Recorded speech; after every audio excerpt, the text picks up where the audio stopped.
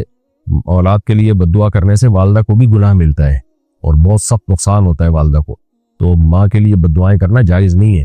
نبی صلی اللہ علیہ وسلم نے فرمایا خواتین جو جہنم میں بڑی تعداد میں ہوں گی، اس کی ایک بہت بڑی وجہ تکثرن اللعن، یہ لعنتیں بہت کرتی ہیں، بد دعائیں بہت دے دیتی ہیں جلدی، تو یہ بہت برا عمل ہے۔ آپ کی والدہ کو اس عمل سے بچنا چاہیے۔ باقی آپ اللہ سے امید رکھیں انشاءاللہ اگر آپ اپنا فرض ادا کر رہے ہیں خدمت کا، انشاءاللہ بد دعا کا اثر اللہ نے چاہا نہیں ہوگا انشاءاللہ۔ کیا ایک مٹھی داڑھی کے بغیر مرد سچا اور پکا مسلمان بن سکتا ہے؟ نہیں جی، نبی صلی اللہ علیہ وسلم نے حکم دیا اعفوا اللحا، داڑیاں بڑھاؤ، اور یہ حکم وجوبی ہے، استحبابی حکم نہیں ہے، لازمی حکم ہے یہ۔ تو اس لیے نبی کا حکم توڑ کے آپ پورے پکے سچے مسلمان کیسے بن سکتے ہیں؟ زکوٰۃ اور صدقے میں کیا فرق ہے؟ زکوٰۃ ایک اسلام کا رکن ہے جو سال میں ایک دفعہ ادا ہوتا ہے اور مالداروں پر واجب ہوتا ہے، اور ان کے مال پر 2.5% واجب ہوتا ہے، اور اس کے کچھ مستحقین ہیں انہی کو دینا پڑے گا۔ سید کو نہیں دے سکتے آپ، مالدار کو نہیں دے سکتے، بلکہ متوسط کو بھی نہیں دے سکتے، غریب کو دے سکتے ہیں آپ، اور اس کو مالک بنانا ضروری ہے۔ صدقے میں سب جائز ہے، غریب بھی صدقہ نکالے، حدیث میں آتا ہے کہ کچھ بھی نہیں ہے آدھی کھجور صدقہ کر دو، ظاہر ہے غریب ہی ہوگا جو آدھی کھجور صدقہ کرے گا، اور وہ امیر کو بھی دے سکتے ہیں صدقہ، کسی کو وقتی ضرورت پڑی ہے اگر ابھی اس کے پاس پیسے نہیں، اگرچہ مالدار ہے اس کو بھی دے سکتے ہیں، کسی بھی خیر کے کام میں صدقہ لگایا جا سکتا ہے، تو اور جتنا کریں گے صدقہ اتنا اچھا ہے۔ لیکن زکوٰۃ کے خاص مسائل ہیں اور وہ اسلام کا رکن ہے جو میں نے بتایا آپ کو۔ کرپٹو کرنسی حلال ہے یا حرام؟ دیکھیں کرپٹو کرنسی کے بارے میں علماء نے توقف کیا، حرام نہیں کہا، یہ ذہن میں رکھے، لوگ میری طرف بھی نسبت کر دیتے ہیں مفتی صاحب کرپٹو کرنسی کو حرام کہتے ہیں، مجھے نہیں یاد پڑتا کسی ایک فتوے میں بھی میں نے کہا ہو کہ کرپٹو کرنسی کا استعمال حرام ہے، تو کیونکہ کنفیوژن ہے کہ یہ ہے کیا، بھلا کیا ہے یہ، اور کنفیوژن بھی ہماری غلطی سے نہیں ہے، جو کرپٹو کرنسی کے ماہرین ہیں انہی کی رائے میں اتنا اختلاف ہے، تو مفتی تو پھر ظاہر ہے ماہرین ہی کی رائے لے گا نا کہ وہ ہے کیا یہ۔ مثال کے طور پر کوئی کیمیکل ہمارے پاس آیا یا کوئی چیز ہمارے پاس آئی اور اس میں اختلاف ہو رہا ہے کہ یہ حرام گوشت سے بنی ہے یا حلال گوشت سے، اب ماہرین کا اختلاف اس میں ہو رہا ہے کہ حرام گوشت سے، کوئی کہہ رہا ہے حلال، تو مفتی تو کنفیوز ہو جائے گا نا۔ تو وجہ کیا ہے کہ جو نالج ہے ہمارے پاس، وہ نالج دینے والے ہی ایک بات پہ متفق نہیں ہو رہے، تو کرپٹو کرنسی کے ماہرین ہی ایک بات پہ متفق نہیں ہو رہے، اس میں بڑے بڑے سائنٹسٹ ہیں جن سے ہم نے رابطہ کیا ہے، تو پھر اس لیے خاموش ہیں، باقی ہم نے حرام نہیں کہا، یہ خوب اچھی طرح ذہن میں رکھ لیں۔ اور کسی جگہ پہ کرپٹو کرنسی کے بغیر خرید و فروخت بہت مشکل ہو گئی ہو یا بہت شدید مجبوری بن گئی ہو، تو اس میں تو پھر میرا خیال ہے گنجائش والا کال ہی لینا چاہیے، واللہ عالم۔ باقی دوسرے علماء سے بھی آپ رابطہ کر سکتے ہیں اس سلسلے میں۔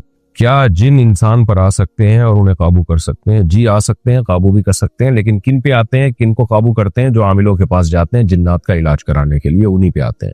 جو عاملوں کے پاس نہیں جاتے، ان سے علاج نہیں کراتے، ان پہ اول تو جن آتے نہیں، اگر آ بھی جائیں تو خود ہی جان چھوڑ کے چلے جاتے ہیں، دیکھتے ہیں جبھی ہمیں لفٹ ہی نہیں کرا رہے۔ تو باقی اگر اللہ نہ کرے لاکھوں میں کوئی ایک آدھ ہوتا ہے جس پہ جن آ سکتا ہو، آ جاتا ہے، اور وہ بھی مخصوص ٹائپ کے لوگ ہوتے ہیں، اب جن میں کانفیڈنس ہوتا ہے، قوت ارادی مضبوط ہوتی ہے، عام طور پہ جن ان پہ نہیں آتے۔ تو اگر اللہ نہ کرے کسی پہ آ گیا ہے، اکثر تو 99% فراڈ کے کیس ہوتے ہیں، لڑکے لڑکیاں اپنے اوپر جن مسلط کر لیتے ہیں، اصل میں عشق معاشقہ ہوا ہوتا ہے ان کو، تو وہ ناٹک کر رہے ہوتے ہیں۔ بعض دفعہ بہویں اپنے اوپر جن مسلط کر لیتی ہیں، ناٹک کر رہی ہوتی ہیں کہ میں کمفرٹیبل نہیں ہوں وغیرہ وغیرہ، بعض دفعہ ساس مسلط کر لیتی ہے، بڑے بڑے ڈرامے چل رہے ہوتے ہیں اس میں۔ بہترین حل ہے اپنے اوپر جن مسلط کر لو کہ مجھ پہ جن آیا ہوا ہے، تو کوئی پھر جو مرضی پھینکتے رہو، بولتے رہو، گالیاں دیتے رہو، کیس ہی نہیں بنتا کوئی، تو ان پہ تو جن آیا ہوا ہے، جن آ جائے آپ اس کے بعد جس کو چاہیں برا بھلا کہیں۔ تو اس لیے بہرحال اگر کسی پہ اللہ نہ کرے کوئی لاکھوں میں ایک آدھ پہ آ گیا ہو تو عاملوں کے پاس نہ جائیں، سورہ فلق سورہ ناس پڑھ کے اس پہ دم کریں، پانی کی چھینٹیں ماریں، سورہ فلق سورہ ناس پڑھ کے آیت الکرسی پڑھ کے پانی پہ پھونکے اور پانی کی زور سے چھینٹیں ماریں، اس کا باپ بھی بھاگے گا انشاءاللہ۔ اس سے زیادہ کچھ نہ کریں، آج نہیں تو کل ٹھیک ہو جائے گا بندہ، دیر سے ہوگا لیکن ہو جائے گا انشاءاللہ۔ اور اگر ادھر چلے گئے عاملوں کے پاس، گئے زندگی بھر کے لیے، وقتی طور پہ فائدہ ہوگا، اس کے بعد آپ کے خاندان، یہ آپ کا خاندانی مسئلہ بن جائے گا پھر یہ۔ عمار ابن یاسر انڈیا سے، کسی کو بھی کال کرنے کے بعد ہیلو سے بات شروع ہوتی ہے، اس کا مطلب سنو ہوتا ہے اور یہ گفتگو میں شامل ہو جاتا ہے، لیکن حدیث میں کسی سے بات کرنے سے پہلے سلام کرو، یہاں پر حدیث کے خلاف عمل ہو رہا ہے، کیا یہ گناہ ہے؟ خلاف سنت ہے، خلاف سنت گناہ نہ بھی ہو تو بھی بری بات ہے، تو اس لیے سلام سے السلام علیکم کہنا چاہیے، ہیلو بھی کہیں بعد میں کہہ دیں، شروع میں سلام کرنا چاہیے۔ جب ایک چیز شریعت نے ہمیں بتائی ہے، سکھائی ہے، اور اس کو کہتے ہوئے ہماری زبان بھی نہیں گھس رہی ہے، تو یہ پھر بڑے محرومی کی بات ہے کہ آپ کیوں اس کو فالو نہیں کر رہے۔ محمد شاہ نواز انڈیا سے: میری والدہ 5 وقت کی نمازی ہیں، لیکن وہ شرک کرتی ہیں، غیر اللہ کو بھی مانتی ہیں، نیاز فاتحہ مزاروں پہ جانا وغیرہ اس طرح کے کام کرتی ہیں، اور میرے والد صاحب 2 سال میں سوائے عید کے کوئی نماز نہیں پڑھتے، جمعے کی بھی نہیں پڑھتے، میں انہیں کیسے سمجھاؤں؟ تبلیغ والوں کو بولیں بھائی میں پیسے دے رہا ہوں، ہمارے ابا اماں کو ہدیہ دو، خواتین کی جماعت بھیجو، یہ ان پہ خرچ کرو اور ان کو کچھ تھوڑا سا لاؤ، سہروزہ بھی لگا لیا نا، انشاءاللہ بہت فرق پڑ جائے گا۔ تو کچھ تبلیغ والوں کو آپ بولیں ہم پیسے دے رہے ہیں، آپ ہمارے ابا اماں کو ان پیسوں سے ہدیے دو آپ، اور پھر ان کو یہ محبت سے اس طریقے سے کریں، کوشش اللہ سے امید ہے سہروزہ لگ گیا تو انشاءاللہ بہت فرق پڑ جائے گا۔ باقی دعا بھی کریں ان کے لیے۔ صحت کارڈ پر علاج کرنا اور ڈاکٹر سے علاج کے بعد صحت کارڈ کے پیسے لینا حلال ہے حرام؟ جو کام بھی لیگل وے میں ہے وہ جائز ہے، اللیگل کوئی کام نہ کریں۔ محرم میں حلیم کھانا جائز ہے، وہ جو مخصوص دنوں میں محرم میں حلیم پکتا ہے اور بٹتا ہے وہ تو جائز نہیں ہے، کیونکہ وہ ایک بری رسم کی تائید ہے، بدعت ہے، لوگ اس کو مقدس سمجھتے ہیں، اور اگر یہ نہیں ایسا نہیں ہے تو ویسے ہی کسی کے دن کسی کے گھر میں حلیم بن جائے تو کوئی حرج نہیں ہے، البتہ محرم میں اجتناب کریں کیونکہ محرم میں لوگ اسی نیت سے پکا اور کھا رہے ہوتے ہیں۔ محمد توسیع انڈیا سے: ایک آدمی امام کو پیسے دینے کی وجہ سے جماعت سے نماز نہیں پڑھتا، مسجد میں آ کر بیٹھ جاتا ہے، جماعت ختم ہونے کے بعد اکیلے فرض نماز پڑھتا ہے، کیا اس کی نماز ادا ہو جاتی ہے؟ یہ پاگل آدمی ہے، یہ محروم ہے جماعت کی نماز سے۔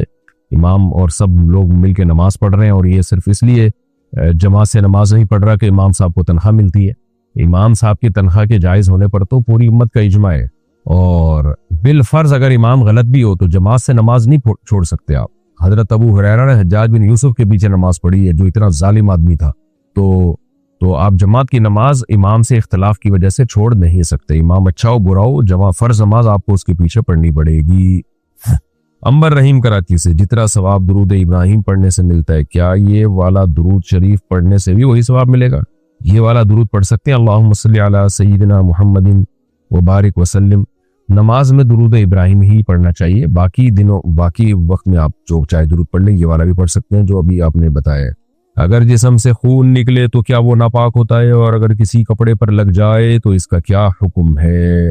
خون نکل کے بہہ گیا تو یہ ناپاک ہوتا ہے، اور کپڑے پہ لگ جائے تو کپڑا بھی ناپاک ہو جاتا ہے، البتہ ایک آدھ دھبا اگر لگائے تو نماز ہو جائے گی، اور اگر ہتھیلی کی گہرائی کے بقدر پھیل گیا تو نماز نہیں ہوگی۔ داؤد لاہور سے: کیا کسی برے کام کا ارادہ کرنے پر بھی گناہ ملتا ہے؟ اگر صرف ہلکا سا ارادہ آیا ہے دل میں تو گناہ نہیں ملتا، ہاں اگر عزم کر لیا ہے، پکا ارادہ، اتنا پکا ارادہ کہ اب اس کے اسباب اختیار کرنا شروع کر دیے، یا یہ کہ اگر رکاوٹیں نہ ہوتی تو یہ گناہ کر دیتا، تو پھر اس ایسے مضبوط ارادے پر بھی گناہ ملتا ہے۔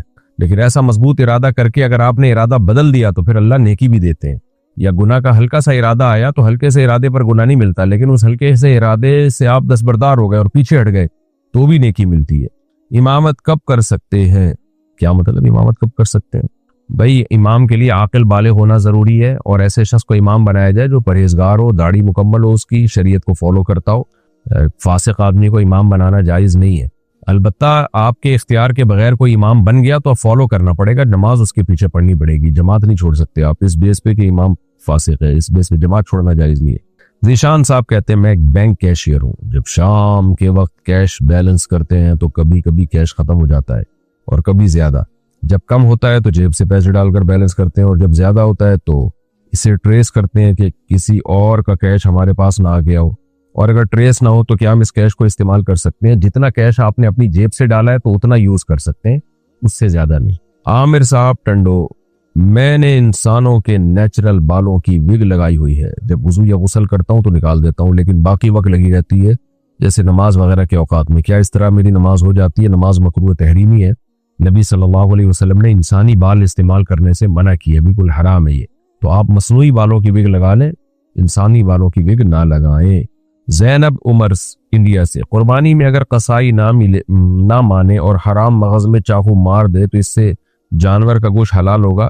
جی گوشت تو حلال ہوگا، لیکن یہ عمل جائز نہیں ہے، برا عمل ہے۔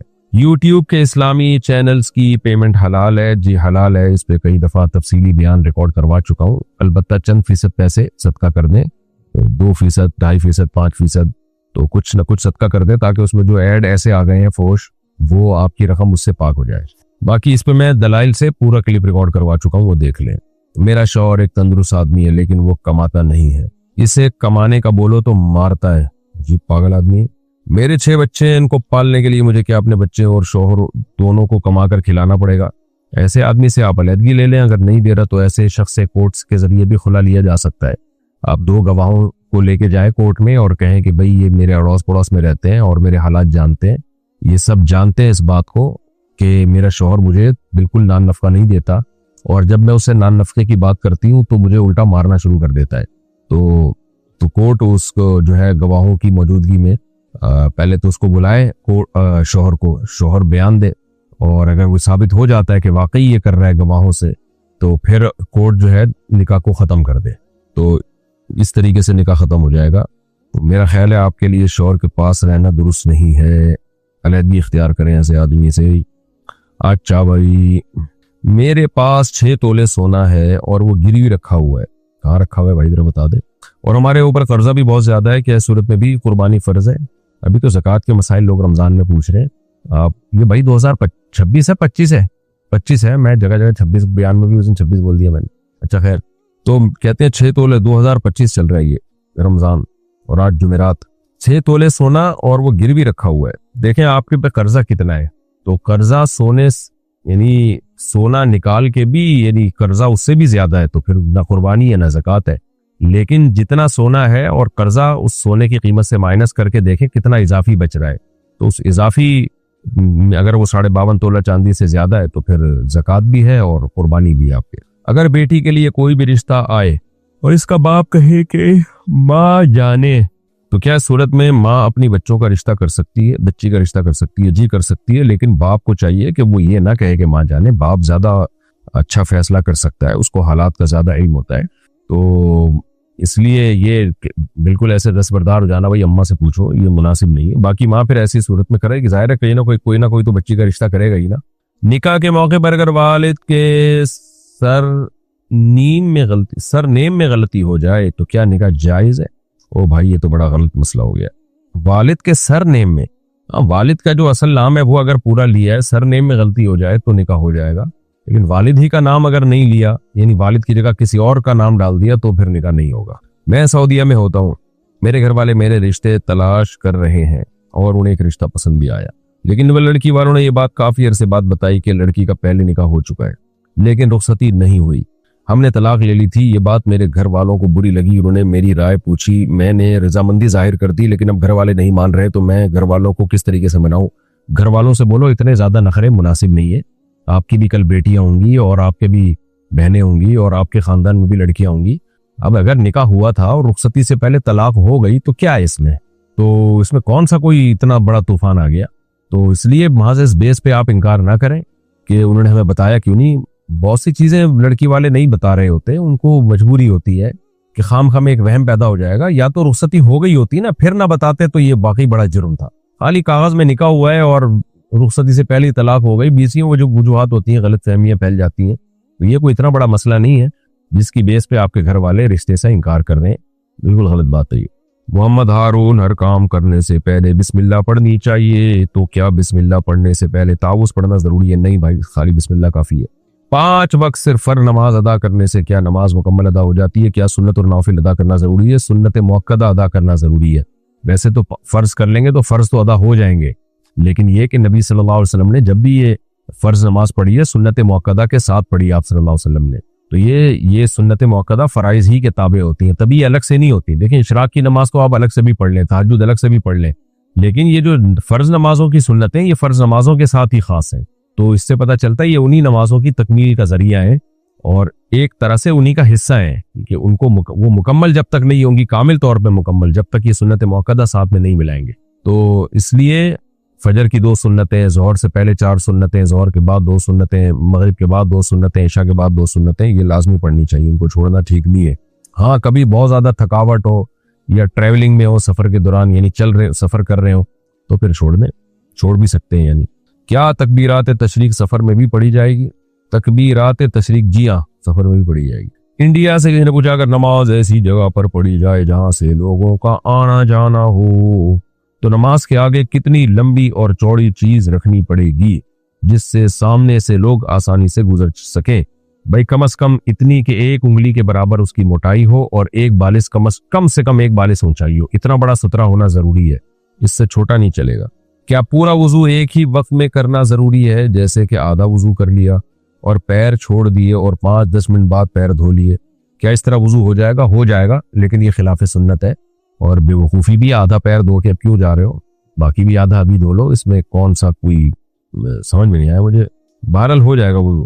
اگر کسی آدمی کی 3 بیویاں ہیں اور اس آدمی کا انتقال ہو جائے, افسوس اس پر ہوا کہ چوتھی سے پہلے انتقال ہو گیا. بہرحال کسی آدمی کے 3 بیویاں, کہاں چلا گیا سوال ہی غائب ہو گیا, اتنا بھی افسوس. ہاں, اگر کسی آدمی کی 3 بیویاں ہوں اور اس آدمی کا انتقال ہو جائے اور اس کی کوئی نرینہ اولاد نہ ہو, ساری بیٹیاں ہی بیٹیاں ہوں, اور ایک بیوی کا بھی انتقال ہو جائے, وفادار تھی اپنے شوہر کے بعد چلی گئی اپنے شوہر کے پاس, اس کی بھی بیٹیاں ہوں, تو کیا ان بیٹیوں کا وراثت میں کوئی حصہ ہوگا؟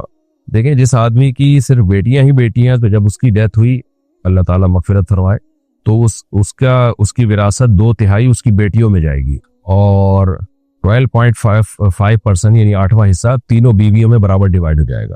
اب جس بیوی کا انتقال ہوا تو اس کی وراثت بھی پھر اس کی بیٹیوں میں 2/3 جائے گی, یعنی اس کا 12.5 جو شوہر سے ملا تھا وہ 12.5 بھی اس کی بیٹیوں میں 2/3 چلا جائے گا, یعنی 66.6%. تو خلاصہ یہ نکلا کہ اس آدمی کی جو دوسری بیٹی ہیں ان کو تو اس آدمی سے 2/3 ملے گا, لیکن اس بیوی کی وفات کے بعد جو اس کی بیٹیوں کا حصہ وہ زیادہ ہوگا, کیونکہ ان بیٹیوں کو باپ کی طرف سے بھی مل رہا ہے اور ماں کی طرف سے بھی مل رہا ہے. باقی وراثت کا کیا ہوگا وہ آپ وارثوں کی تفصیل لکھ کے بھیجیں گے تو میں بتا سکتا ہوں. بہرحال افسوس اس پر ہوا کہ چوتھی سے پہلے دنیا سے چلے گئے. اللہ تعالیٰ مغفرت فرمائے, ان کے درجات بلند فرمائے. مفتی صاحب, عاملوں کے پاس جانا کیسا ہے؟ تو بہت دفعہ بتا چکا ہوں, کیوں مجھے چھیڑتے ہو عاملوں کے بارے میں؟ عامل سارے ایک جیسے ہوتے ہیں, کسی کے پاس مت جاؤ, ان کے پاس مسائل حل نہیں ہوتے, مسائل الجھتے ہیں. اور خواتین تو بہت بے وقوف بنتی ہیں عاملوں کے پاس, زندگیاں تباہ ہو گئی ہیں, برباد ہو گئی ہیں زندگیاں. ان کے پاس آپ کے مسائل کا حل نہیں ہے. وقتی فائدہ ہوتا ہے, وقتی طور پر اس سے لوگ متاثر ہو جاتے ہیں, اور وقتی فائدہ بھی ان کو ہوتا ہے جو ان سے عقیدت رکھتے ہیں. ان کے پاس جاتے ہیں تو نقصان بھی انہی کو ہوتا ہے, پھر فائدہ بھی انہی کو. آپ دماغ سے نکال دو تو نہ آپ کو نقصان ہوگا, یہ ذہن سے نکال دیں کہ عاملوں کے پاس کچھ ملے گا آپ کو. اور عامل چاہے اہل حدیث ہو, چاہے دیوبندی ہو, چاہے بریلوی ہو, چاہے خلیفہ ہو, چاہے تبلیغ والا ہو, کچھ بھی ہو, کچھ بھی نہیں ہے ان لوگوں کے پاس. مسمر اعظم کے ماہر ہوتے ہیں, کچھ شعبدے بازیاں دکھا دیتے ہیں, اس سے لوگ متاثر ہوتے ہیں. ایک صاحب آئے, میں ریونڈ میں مقیم ہوں, عامل ہوں. میں نے کہا نکل لے یہاں سے پتلی گلی سے, ریونڈ میں مقیم ہے یا عامل ہے؟ جب عامل بول دیا تو مزید تحقیق کی ضرورت ہے ہی نہیں. ابھی آپ کو پتا ہے نا, لاہور میں ایک عامل مجھ سے ملنے کے لیے آیا, ہم لوگ کھانے پہ بیٹھے ہوئے ہیں, تعارف. میں نے کہا آپ کیا کہہ رہے ہیں؟ میں عملیات کرتا ہوں, جن چڑیل بھوت بھگاتا ہوں. مجھے غصہ اس پر آیا کہ ساری دنیا کو جیسے میرے بارے میں پتا ہے کہ میں 4 شادیوں کی ترغیب دیتا ہوں, اسی طرح ساری دنیا کو پتا ہے کہ میں عاملوں کے خلاف بولتا ہوں.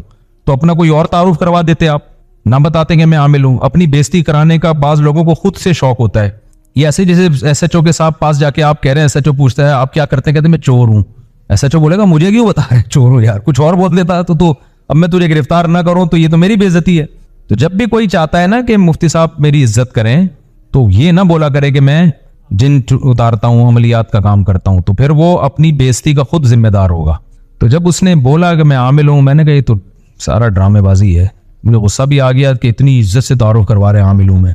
تو میں نے کہا تو ڈرامے بازی ہے. کہہ رہے ڈرامے باز حضرت, واقعی میں جہاں جاتا ہوں وہاں جنات ہوتے. میں نے کہا ہوتے ہی تمہاری وجہ سے ہیں, تم نہیں جاؤ گے تو نہیں آئیں گے وہاں جنات. انگریزوں پہ آتے ہیں جنات؟ نہیں آتے. پتہ ہے ان انگریزوں پہ آتے ہیں جو پادریوں کے پاس جاتے ہیں علاج کے لیے. جن پادریوں میں بھی ایسے ڈرامے باز بہت ہیں عیسائیوں میں نا, کہ جن اتارتے ہیں, روحانی عملیات کرتے ہیں. تو جو ان کے پاس جاتے ہیں ان پہ جن چڑیل بھوت بھی آتے ہیں. اور جو گورا لیب میں ہے, کوئی سائنسدان ہے, کوئی پڑھائی میں لگا ہوا ہے, جو ایجوکیٹڈ لوگ ہیں, بزنس میں لگے, ان پہ کچھ بھی نہیں آ رہا ہوتا. تو یہ سارا شروع سے ہی حساب کتاب ہی یہ عاملوں نے سارا خراب کیا ہوا ہے. ان کے بالکل لفٹ نہ کرائیں. کوئی بیماری آ رہی ہے فوراً نفسیاتی ڈاکٹر کے پاس جاؤ, آپ فوراً نفسیاتی ڈاکٹر, کیونکہ دماغی بیماریاں نا نفسیاتی ڈاکٹر پہلے مرحلے میں کنٹرول میں آ جاتی ہیں. وہ ہمارے ہاں کیا ہوتا ہے, جن چڑیل بھوت پہ ڈال کے نا اس کو بیڑا غرق ہو جاتا ہے, پھر ڈاکٹر سے بھی کنٹرول نہیں ہوتا. اور سورہ فلق سورہ ناس پڑھ کے دم کر لیا کرو. بالفرض اگر کوئی جن ہوگا بھی تو بھاگ جائے گا, نہیں تو بیگم کو بتاؤ جن آیا ہوا ہے, بھاگ جائے گا انشاءاللہ۔ جن کی بیگم کو بتاؤ، آپ کی بیگم سے نہیں ڈرے گا، جن اپنی بیگم سے ڈرے گا۔ میری ماں والدہ کی طبیعت خراب رہتی ہے، ان کی اکثر نمازیں قضا ہو جاتی ہیں، جب بھی میں ان سے نمازیں ادا کرنے کا کہتا ہوں وہ بولتی ہیں کہ میری طبیعت ٹھیک نہیں ہے۔ یار نماز کسی قیمت پہ قضا کرنا جائز نہیں ہے، کتنی بھی طبیعت خراب ہو جائے۔ اللہ نے طریقہ آسان رکھ دیا، کھڑے ہو کے نماز نہیں پڑھ سکتے بیٹھ کے پڑھ لو، بیٹھ کے نہیں پڑھ سکتے لیٹ کے پڑھ لو، صرف گردن کے اشارے سے۔ تو نماز قضا کرنے کا اسلام میں کانسیپٹ ہے ہی نہیں، یہ جب واجب ہوئی تو بس ہمیشہ کے لیے ہو گئی، چھٹی ہے ہی نہیں اس میں، سوائے خواتین کو جو مینسز کے ایام میں اللہ نے یہ نفاس کا خون جو بچے کی ولادت کے بعد آتا ہے وہ ناپاک حالت میں ہوتی ہیں، اس کے علاوہ کسی کنڈیشن میں نماز چھوڑنا جائز نہیں۔ اور یہ گناہ کبیرہ ہے، یہ چھوٹا گناہ نہیں ہے، اس کو لوگوں نے بہت ہلکا سمجھ لیا ہے۔ اسلام اور کفر کا جو فرق ہے نا وہ نماز کا ہے، یہ ہو نہیں سکتا کہ وہ مسلمان بھی ہو، صرف یہی بدعت ہے یہ انڈیا پاکستان اور بنگلہ دیش میں، باقی دنیا میں جہاں بھی جاؤ مسلمان ہوگا تو عرب تو سوال ہی پیدا نہیں ہوتا نماز چھوڑ دیں۔ تو یہ ہمارے یہاں کی ایک بدعت ہے، یہ پتہ نہیں کہاں سے افغانی بھی نہیں چھوڑتے، افغانستان میں وہ بھی سب پڑھتے ہیں نماز۔ تو یہ جو ہے نا اس کو سیریس لینا چاہیے، نماز کو ہلکا نہیں لینا چاہیے۔ تو والدہ کو محبت سے سمجھائیں، اور کیا ہے، اس کو کوئی فدیہ نہیں ہے، جب جان کر نماز چھوڑ رہی ہیں تو قضا کرنی پڑے گی۔ ہاؤ ٹو گو ان جنہ کائنڈلی ایکسپلین ان ڈیٹیل۔ بھائی ڈیٹیل میں ایکسپلین تو پورا 1.5 گھنٹے کا بیان یہ پورا اسی پہ تو چل رہا تھا، پورے 2 گھنٹے کے میرے بیان اسی پہ تو ہو رہے ہوتے ہیں۔ نظریہ بھی ٹھیک کر لو، عمل بھی ٹھیک کر لو تو جنت میں داخل ہو جاؤ گے۔ 2 چیزیں چاہیے، قرآن نے کہا ہے ومن اراد الآخرہ وسعی لہا سعیہا وہو مؤمن۔ 4 شرطیں بیان کی ہیں جو اصل میں 2 ہی ہیں، لیکن جب ڈیٹیل میں آپ نے پوچھا نا تو 4 شرطیں۔